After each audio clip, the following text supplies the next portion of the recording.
Jesus is indeed God, a response to common skepticisms. Greetings, everyone. I'm here today to discuss a crucial topic that often stirs much debate and skepticism: the divinity of Jesus Christ. Recently, arguments like those presented by Dr. Zakir Naik have questioned this fundamental Christian belief, asserting that Jesus never claimed to be God. Let's delve into the scriptures and reason together to address these claims and understand why Jesus Christ is indeed God.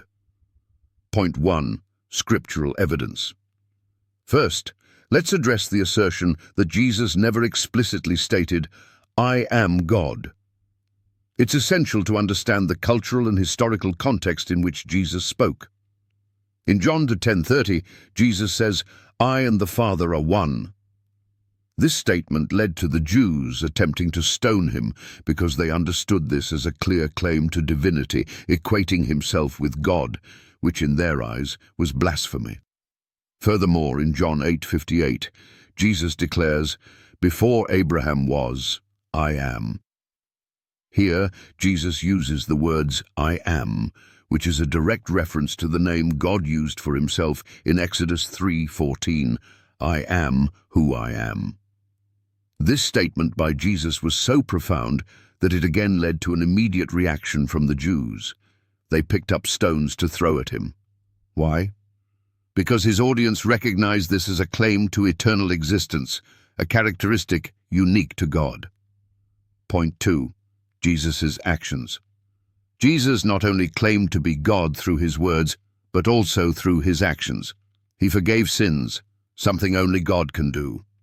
In Mark 2:5-7, when Jesus forgives the sins of the paralytic, the scribes question, "Why does this man speak like that?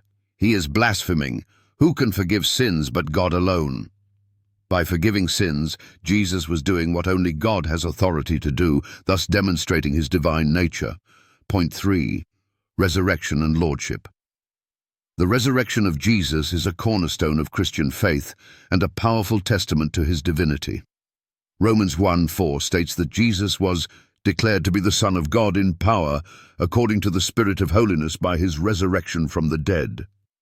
His victory over death not only confirms his divine nature, but also his authority over life and death, further solidifying his claims of divinity. Point 4. Testimonies of the disciples and early church. The early church clearly understood Jesus as God. Thomas the Apostle, upon seeing the resurrected Jesus, exclaimed in John 20:28, "My Lord and my God." This declaration was not rebuked but welcomed by Jesus, affirming his divine identity. The early Christians, many of whom were contemporaries of Jesus, worshipped him as God, a practice that would have been blasphemous if he were not truly divine. Challenge to skeptics. Now, to the skeptics and non-believers, I pose these questions. If Jesus was merely a prophet, why did his statements about his identity lead to accusations of blasphemy by the Jews? How do you explain the resurrection of Jesus and its recognition as a divine act by early witnesses and followers? Why would the early church worship Jesus as God, risking persecution and death, if his divinity was not evident and true? Conclusion. In closing, while Jesus might not have said the exact phrase, "I am God," in a simplistic way, his declarations, actions, and the response of those around him clearly articulate his divine identity. The belief in Jesus as God is not a later invention, but a truth embedded in the teachings of the New Testament and affirmed by his earliest followers. As we reflect on these points, let us seek a deeper understanding and recognition of Jesus Christ, not just as a historical figure, but as the living God, whose teachings, death, and resurrection have offered salvation to all humanity. Thank you.